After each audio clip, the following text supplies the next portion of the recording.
Pernahkah Anda terfikir mengapa kulit wajah mudah kelihatan kusam walaupun sudah memakai tudung setiap hari? Sebenarnya, wanita bertudung juga memerlukan rutin penjagaan kulit pagi yang khusus untuk memastikan kulit sentiasa sihat, segar dan bercahaya sepanjang hari. Rutin yang betul bermula dengan membersihkan wajah menggunakan pencuci lembut yang mampu menghapuskan minyak dan kotoran yang terkumpul semalaman tanpa menyebabkan kulit menjadi kering atau iritasi. Selepas itu, gunakan toner untuk menyeimbangkan tahap pH kulit serta mempersiapkan kulit agar lebih mudah menyerap nutrien dari produk seterusnya.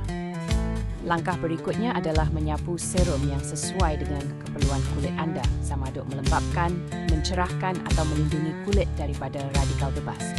Jangan lupa sapukan pelembap ringan yang tidak melekit agar kulit kekal lembap dan selesa walaupun tertutup tudung sepanjang hari. Akhir sekali, perlindungan daripada sinaran matahari sangat penting. Walaupun anda bertudung, sapukan sunscreen setiap pagi untuk melindungi kulit daripada sinaran UV yang boleh menembusi fabrik tudung dan menyebabkan kerosakan kulit. Dengan mengamalkan rutin ini secara konsisten, kulit anda akan kelihatan lebih sihat, berseri dan anda akan lebih yakin menjalani hari dengan penuh keyakinan. Ingat, penjagaan kulit yang betul adalah kunci utama untuk mengekalkan kecantikan semula jadi. Oh ya, buat Tuvan,